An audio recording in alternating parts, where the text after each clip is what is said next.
Jaringan narkoba kelas kakap diringkus tim khusus Ditres Narkoba Polda Bali.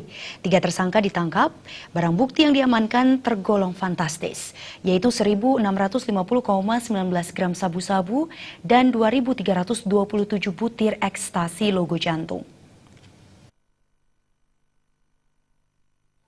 Masing-masing tersangka berinisial TA alias Otong 29 tahun, APP 30 tahun, dan YHAG 32 tahun. Menurut Kabid Humas Polda Bali AKBP Hengki Wijaya, didampingi Dir Res Narkoba Kombes Polisi M. Arif Ramdhani. Menurut hasil penyelidikan tim khusus yang dipimpin Dir Res Narkoba dan Wadir AKBP Sujarwoko, terendus ada pengiriman paket narkoba dalam jumlah banyak dari Banyuwangi, Jawa Timur. Setelah dilakukan penyelidikan, terlacak keberadaan kurir narkoba asal Banyuwangi, TA, berada di Jalan Segara Madu, Gang Ratna 3, Kuta.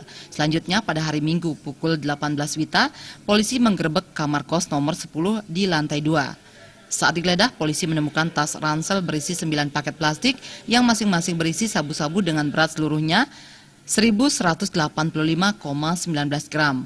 Menurut hasil interogasi, tersangka mengaku membawa narkotika atas suruhan JK untuk diserahkan kepada YHG alias Asep.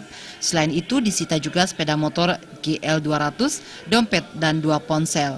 Berdasarkan hasil pengembangan tersangka TA, tim khusus tersebut memburu YHAG dan ditangkap di seputaran Dalung, Kuta Utara pada pukul 22 WITA. YHAG asal Bandung, Jawa Barat ini mengaku menyimpan narkoba di kamar kos APP asal Sukabumi di Jalan Segara Madu, Gang Ratna 3, Kuta.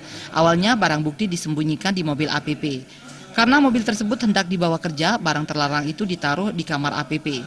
Selanjutnya giliran APP ditangkap di tempat kosnya dan polisi menyita barang bukti 5 paket sabu-sabu seberat 465 gram, 23 plastik berisi ekstasi, logo jantung, berisi 2.327,5 butir, 1 isolasi, timbangan digital, 1 bendel plastik, buku tabungan BNI, dompet, 3 ponsel, dan mobil Toyota Calya.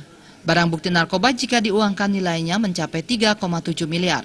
Wadir Res Narkoba AKBP Sujarwoko mengatakan pihaknya tengah mengembangkan kasus ini. Biro Bali Pos melaporkan.